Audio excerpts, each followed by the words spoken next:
Welcome back to the DreamHack Steel Series CSGO Championship studio. I just had Taz of Universal Soldiers over here telling me that I smile too little, so this is for you, Taz.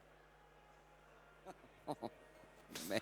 All right, we're going to go right back to the action. We're going to have Astana Dragons playing Copenhagen Wolves, the two winners of the two matches in Group D so far. Thorin, you're going to take us through the different lineups, and we should have one back up on our screen here any moment. Let's see what we got. Am I on here? Test. No. Okay, I should be on now. Okay. Now, if someone could put the lineup up, it would be great.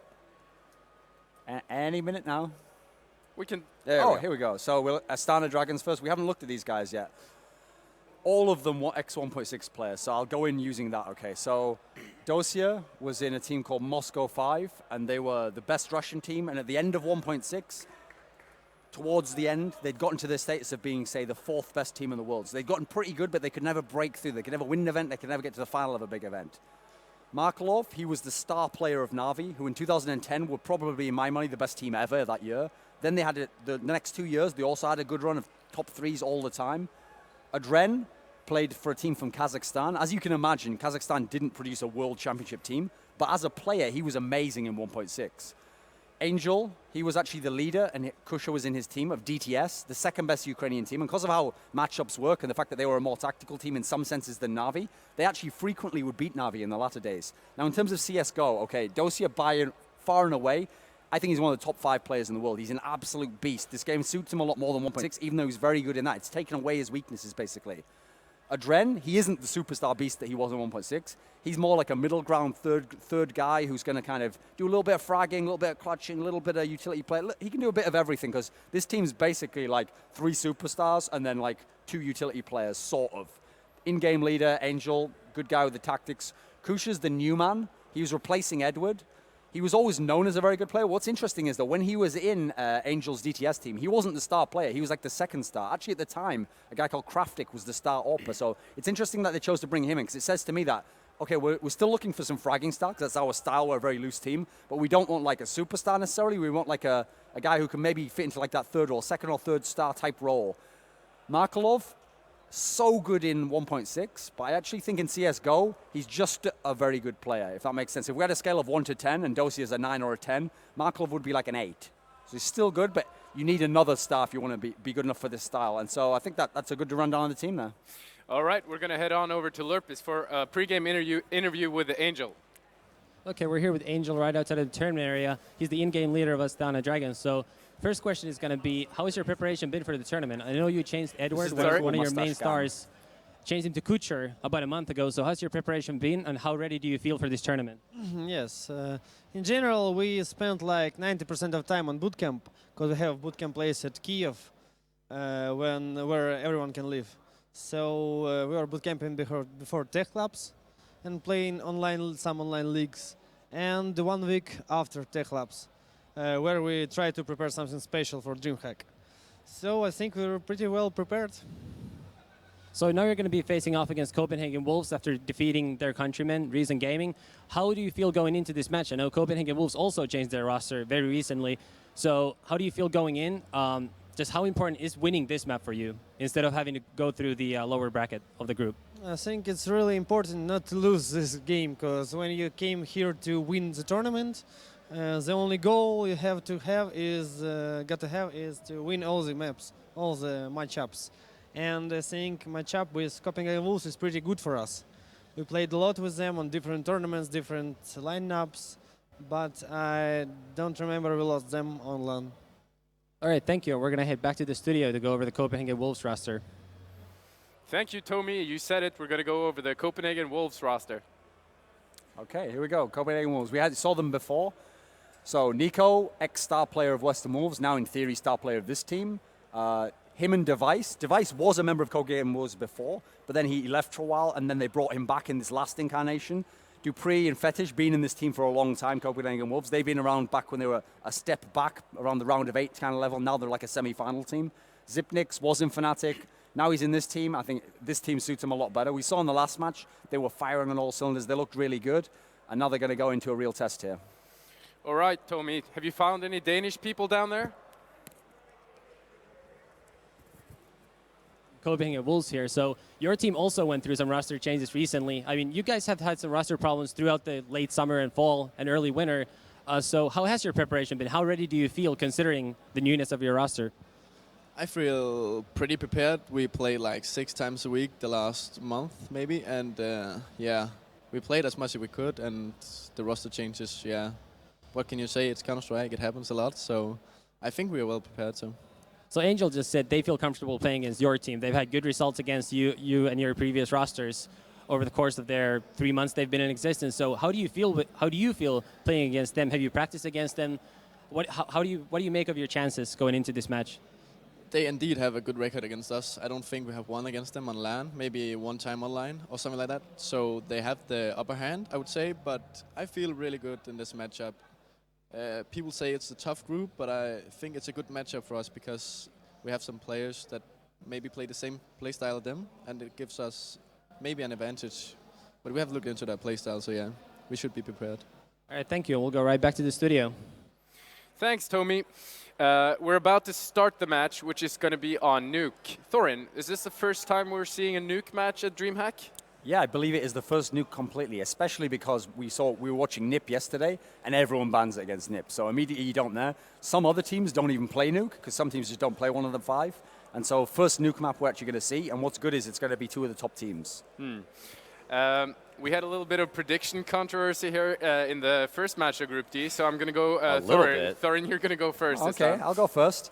Now, this is actually where it gets interesting, because I would, on any other map, I would definitely favor Astana Dragons. I think Astana are a better team. As he said there, Astana always beats Copenhagen Wolves. They even beat them recently in the quarterfinals of ESWC. So you would think, okay, then what possible reason could I have to pick Copenhagen Wolves this time? It's the map entirely. It's going to be Nuke, okay. Copenhagen Wolves have shown themselves to be pretty good on Nuke. They're not like total beasts or anything, but they did manage to crush Very Games in EMS Summer on it. Very Games is a really good Nuke team also. Beat them convincingly. Meanwhile, the interesting thing about Astana is they rarely play Nuke. That's why I'm confused. It's not like they played it 3 times and they won it 3 times and everyone bans it. No, they've got like a middling record. They rarely play the map. Not only that, Markelov never used to play it when he was in Na'Vi. That team hated Nuke. They never practiced it. That was their map. They didn't. Just like now, they don't play Train in this Astana team. So it's an interesting choice for me. I'm surprised they'd go for that and not maybe go for... They obviously don't want to go for Inferno. Maybe a middle ground of Dust 2 or something. That would be more competitive. So even though on paper everything else tells me Astana will win this match, I say the map will even it out. And so I think it'll be very close and Wolves will take it on Nuke. Scoots, the floor is yours. Where do you go? Well, thank you for sharing the information. Okay. I just hope it's accurate and you're not lying to the world to get back at me. But I'm going to keep this interesting, and I'm going to go the opposite way. Okay. For all the wrong reasons. But I'm going to take the Dragons because, again, Dragons beat Wolves. I'm sorry? You're going to go with? The Dragons. You're going to go with the Dragons. Because you're taking the Wolves, right? Yeah. So you're in agreement here? No, disagreement. We're disagreeing. Copenhagen Wolves. No, you're in agreement that you're disagreeing this time. Oh, okay, yes. Yeah. All right. Yeah. Sure. It's I'm either going to stretch this lead or he's going to keep catching up. All right, let's find out who the better team of the Dragons and the Wolves are. I'm going to send it over to our excellent caster crew.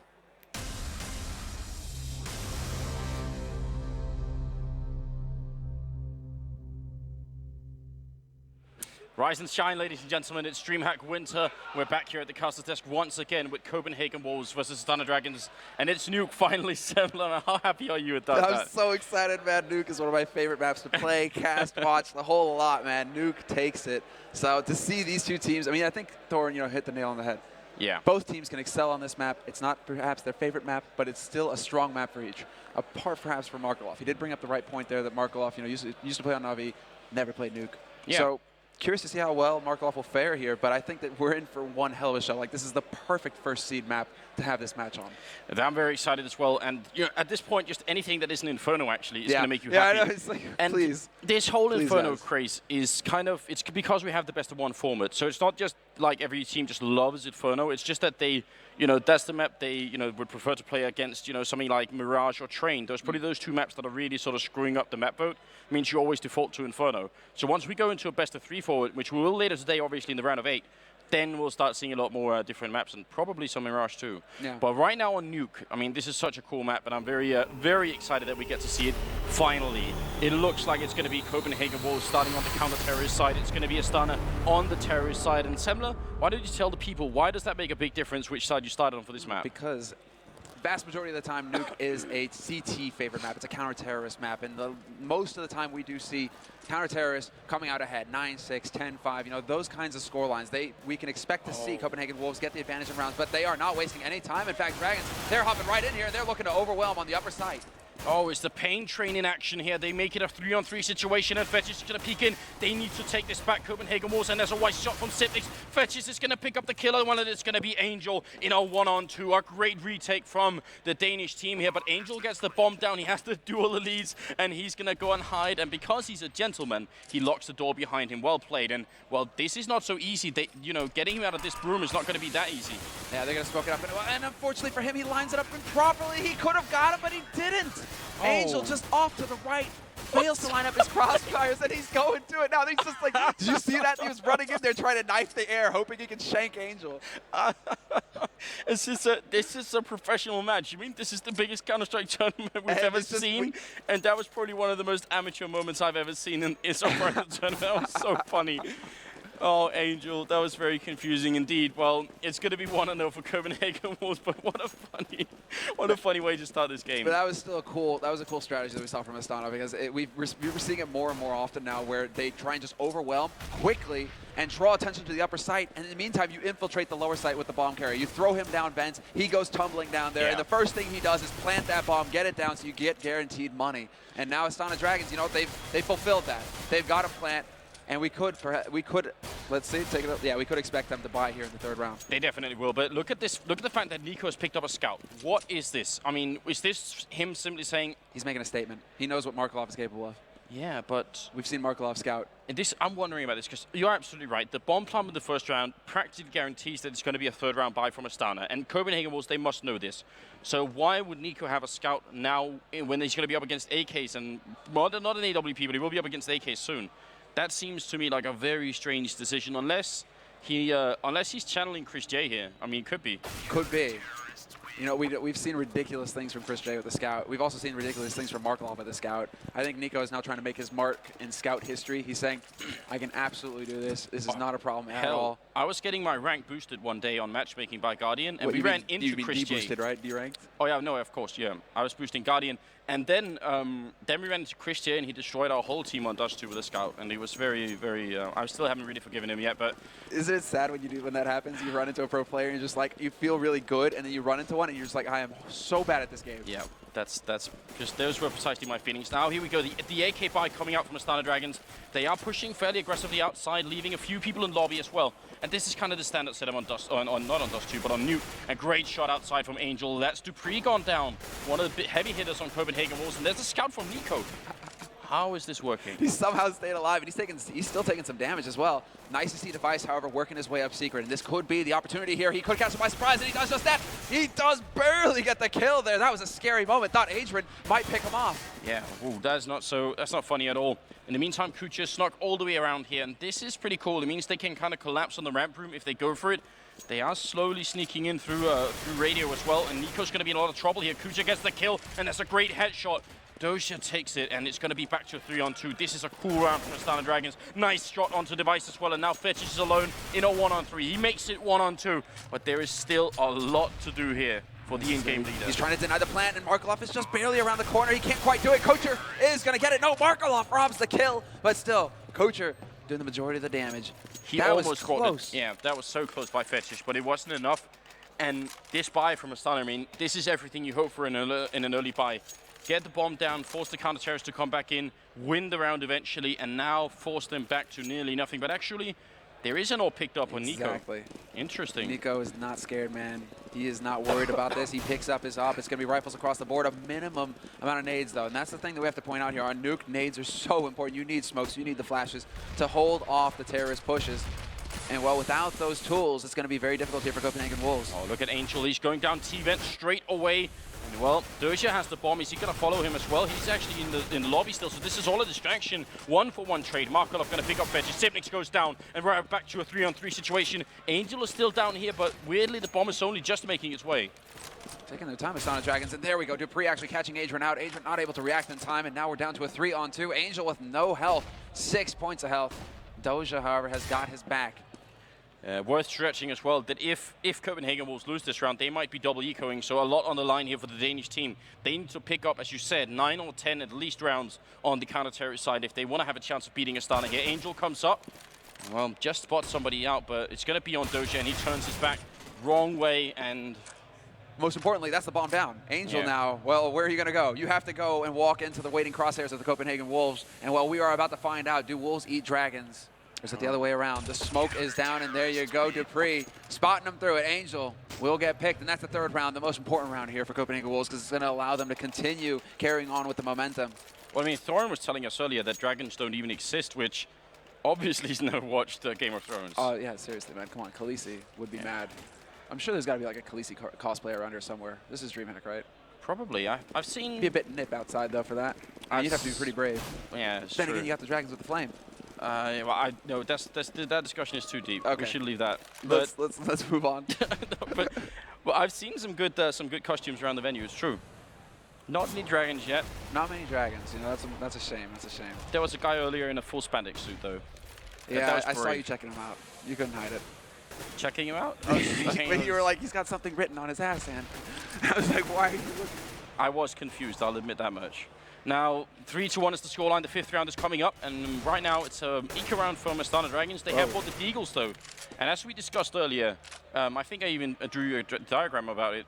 When you buy the Deagle, it's like 1% chance that it's actually going to work, and like 99% of the time, you're just doing it for nostalgic reasons. You're just thinking, like, you want to remember the good old days. And actually, well, there is a term called the Russian Deagle in 1.6, and this time Adrian is not going to be able to make it work. Completely shut down this push inside here. Doja doesn't have the bomb or anything else, and he somehow gets the plant. Are you kidding me? The smoke and plant in the faces of all of the members of Copenhagen Wolves. They couldn't stop it. How did that happen? I was sure they were going to be able to deny it. I mean, with the X-ray on, I was just looking, and they were all around him. They must not have heard it. I mean, they were shooting. They must have not have heard that plant sound, and all of a sudden he's just sitting there in the smoke. Gets the plant, and that's all they needed to do there. Astana Dragons now have the money to invest in rifles. They're going to have all the tools here necessary. What? And Copenhagen Wolves have got to be kicking themselves. Yeah, that was a big misplay. I mean, Copenhagen Wolves just manhandled them as they came into the bomb site. It was no contest, and somehow they just they gave out the bomb plant anyway.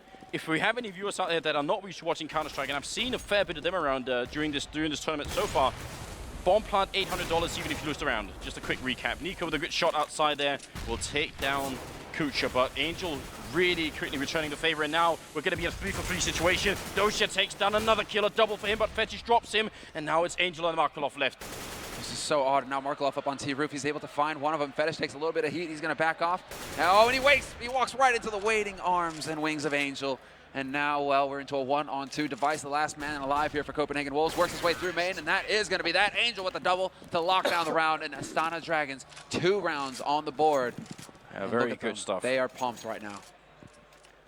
This is good news. I mean, you can tell. It's very good news indeed. And the really beautiful thing here is that Copenhagen Wolves are now digging into their bank. I mean, they're using all their money this round. They have next to nothing.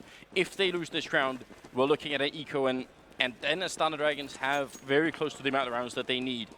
So, yeah, the CIS team here, they just need to keep pushing. Yeah, it's getting scary. It's getting scary. Copenhagen Wolves feeling the pressure already, but they're going to blow the door right off here. Angel, in fact, he's flashing in. They're going to just overwhelm, it looks like. Angel, he's checking the angles. He doesn't see the man in the smoke, though, just on the other side. Sipnix is falling back downstairs. They are pushing the ramp room. There's Angel with the kill on. Fetch is now a 1-for-1 trade, and a great shot from Doja. Little bit of a parkour style there, jumping down onto the ramp, and it's going to be a 4-on-3 situation. Another great start, but there it is. Device and Nico bringing it back. Another kill coming in from Device, and it's going to be Doja alone in a 1-on-3. Quick comeback in this round from Copenhagen Wolves. Yeah, but Doja is such a monster. Just doesn't stop him from getting that kill. He could try for the plant here. Are they going to allow it? Looks like he went for the fake, and he will get caught. Flanked from Dupree over on the ramp side of things. Yeah, and also, we didn't see it, but Nico's trying to shoot through or from upstairs with the AWP, so tricky play coming out. He didn't hit the shot, but that would have been fantastic. Score now 5-2. This is all right from Astana Dragons. They, they could easily come back and get the rounds that they need here. But they're low on money. They bought an AK and a scout. This is an unorthodox buy, to say the least. Yeah, this isn't something we see too often. Angel had quite a bit of money, so he goes for the helmet and Kevlar. But Markelov with a scout of his own. I want to see what Markelov is going to do with this, if he's going to find the man outside who is waiting with the op. Angel dealing some damage, but Copenhagen Wolves, as soon as they realize that this is not a full buy, they need to play defensively and not let Astana Dragons pick them off one at a time here. Device gets a good kill. Will get the second kill as well there on Angel, so very good job early on. Scout on Markelov is up on the Marshmallow as well, but Device is not really done yet. He's looking for more kills. Can he get a third? Indeed he can. And it's going to mean Markelov is alone. Device with a quad kill at the end of that round. I mean, it was kind of an eco round coming out here from Astana Dragons, or maybe more an attempt to level out their economy, which they did, and now they're going to go for a real buy. Yeah, now they're going to go ahead. They managed to actually do, well, pretty much Jack Diddley that time around, so Astana Dragons can't be too pleased with that, but still, it's very early on here in the first half of this map, and there's plenty of opportunity left. This is one of them. 2 Galils, this is them stretching their money. 2 Galils is all they can afford, and the 3 AKs with just a few nades. It is going to be fairly tricky. It's going to rely on aim this map. Yeah, I mean, I don't know. Astana Dragons, they're taking it kind of slowly every round here, which they're well known for as well. They are a slow team on the terror side. I'd like to see them put a little bit more pressure on here. Nico going to get the shot early on, and he will fall back immediately. Now they have the man advantage, and Copenhagen will immediately feel safe like this. Second shot onto Angel, very good, and he was trying to jump on over from the rooftop there, so. Yeah, he was trying to get onto the skywalk. We've seen Get Right do that in recent times. And well, not this time, not this time. Adrian is next in line, but do you really want to challenge Nico when he's in this kind of mood? He's already killed 2 of your friends, and you could understand why he'd want to get revenge, but they're running out of players right now. And this is not going well for them, this first buy, that's for sure. Down to 3 men.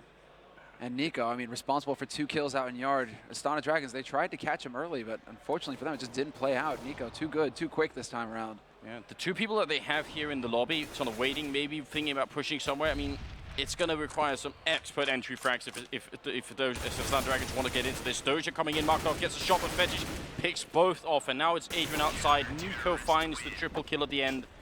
And, well, I mean, on a map like this, and this is maybe why Thorin was talking about this as we sort of introduced the map here. Copenhagen Wolves are a strong team, especially on the counter-terror side. And on a map like this, a player like Nico has full reign of that courtyard. It's very difficult for them to shut him down. You have to wonder, though, is Markelov ever going to pick up an orb of his own? I mean, he goes for the scout, but it's almost like a troll buy, isn't it? He's like, I'll pick up a scoped weapon, sure. But you have to wonder how comfortable Markelov is going to be opping on this map. It comes back to another thing that Thorin said, the fact that, well, Na'Vi never played Nuke. They hated Nuke. It was a horrible situation for them. And Markelov, when he was on that team, you know why. He didn't get much practice on it. So is he going to feel comfortable enough to go with that sniper rifle versus Nico, who is proving to be quite a difficult thing to deal with here? He definitely is. This time, obviously, an eco round coming in from Astana. Are they going to go for the smoke plant again? They're trying, but Dosia just went down and dropped the bomb. Now it's Adrian and Markelov. Markelov picking up the bomb, but he's going to let it go as well. So no contest at all. A flawless round coming in. If we look at the money right now for Copenhagen Wolves, it's really starting to build up to those ridiculous levels where, every time Copenhagen Wolves get a flawless round like this, Astana need to win 2 or 3 rounds in a row to actually force the eco, and that's a big problem. Exactly right. This is that scary point here for Astana Dragons. Things are starting to get out of hand. And, well, there's an op bot, Anders, but it's not on Markelov. It's on Coach. Yeah, and Coacher, where is he going to go for it, man? It looks like he's going to set up in the yard. He's actually going to take this head on. Nico is here announcing his presence. And now, well, it's going to be a toe-to-toe duel between the 2 sniper rifles. And they don't manage to get the shots. That looked like Kucha had that one lined up. That looked dead on. Yeah, that looked dead on. And in the meantime, the lobby's been taken over, and this brings up a very important point that we've been discussing in the past when we've been looking at this map. I'll come back to it in a little bit because the action is not quite done yet. 4-on-5 situation, though. Kucha's outside, the rest of them in the lobby. Now just shots, there we go. Nico catches Kucher out in the yard again, saying, I don't think so. And Markelov is getting caught. It's down to a 2-on-2 situation. They are turning this around. Astana Dragons, man, this is making it pretty difficult, but they have their eyes on the bomb, and they have to be able to get a hold of that. With 50 seconds left on the clock, they have plenty of time to work with here. Yeah, they have. And Adrian has the view out there, but Dupree's actually walking in outside, so I'm not sure where they're going with this. Angel is sort of thinking about pushing the ramp boom, but this could be a yeah, this is a fake. Just to draw the attention. They saw the focus last time placed on ramp. This time perhaps they're expecting it. And there you go. Perfect bait. Hook, line, and sinker. Dupree runs face first into an AK round. And now it's the 1-on-2. Nico, he has to get another 3. First down, a grenade does a lot of damage onto Angel, and there's the flash to follow. He gets the shot onto Adrian. Now it's a 1-on-1, and he gets it. Oh my god, the triple kill coming in. Nico is immortal, and he's going to pick up the defuse as well. What a round from the Danish team. That is absolutely unbelievable, because you're right. They bought that. Copenhagen Wolves ate that fake completely, but they took Nico to pick it up. What a monstrous performance. I mean, he's kind of not at the top of the scoreboard either. That's the Vice and Dupree right now, but the rounds that Nico are helping out with here, they are really good. Yeah, this is big, man. This is big. That's 2 rounds in a row now where he's picked up 3 frags. Nico is on a tear right now, and we see it right here. Pops out around the corner, Angel. But this time around, your wings get clipped. Fine work there from Nico, and we're looking at 9-2 here. Already Copenhagen Wolves, they are looking terrific in this first half on the CT side. You can see why they were able to take the fight to Very Games and win on one of Very Games' strongest maps. And again, Nico continues with the domination here out in Yard. I mean, that's one of those rounds where you really lose a lot of sort of momentum if you're Astana Dragons, because you could easily lose a lot of rounds on Terry's side of Nuke here by simply sort of getting shut down early on and not winning. But when you bring it back to a 2-on-1 situation, you do kind of expect to win that. And that, I mean, those are the rounds you need to win if you want to win the map in total. And Nico just stole that from them. In the meantime, we do see Dosia ready to smoke on in, so they can maybe go for the push on the A bomb site. They're pacing themselves, but it's going to come soon. And there's the flashes. They're going to go for the entry. Adrian, he's going to bust out onto the side. He goes for dog right off the bat.